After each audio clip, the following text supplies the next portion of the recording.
एक गांव के किनारे पर एक घना जंगल था जिसका नाम था भूतिया जंगल। जंगल के अंदर का रास्ता इतना भयानक था कि सूरज की रोशनी भी वहां तक नहीं पहुंच पाती थी। गांव के लोग जंगल की कहानियों से डरते थे और जंगल की ओर जाने से बचते थे। कहा जाता था कि जंगल में एक बहुत पुरानी और जर्जर हवेली खड़ी थी, जिसमें एक राजा की आत्मा रहती थी।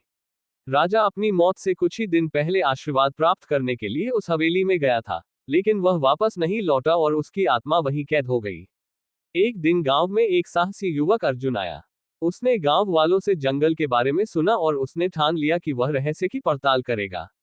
अर्जुन ने अपने कुछ साहसी दोस्तों को इकट्ठा किया और उन सभी ने मिलकर जंगल में प्रवेश किया।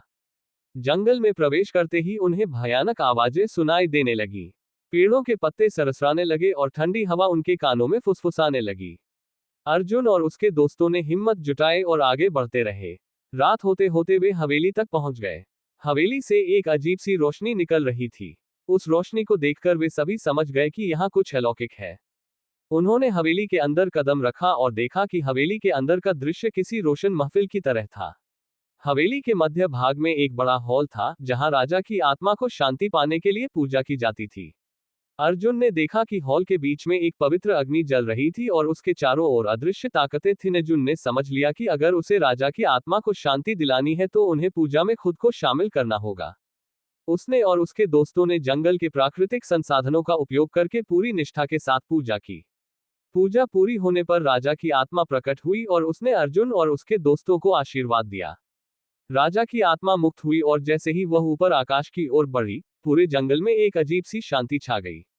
गांव वाले जब ये दृश्य देखने के लिए जंगल की ओर दौड़े तो वे हैरान रह गए। उन्होंने देखा कि जंगल का अंधेरा नर्म हो गया था और पत्तियों की सरसराहट मानो किसी सुखद संगीत में बदल गई थी। अर्जुन और उसके दोस्तों के साहस और ज्ञान के कारण जंगल अब भूतिया नहीं रहा।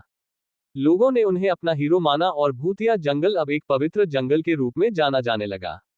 कहानी से ये सीखने को मिलता है कि साहस और सच्चाई की राह पर चलने वालों का मार्ग ईश्वर हमेशा प्रशस्त करते हैं।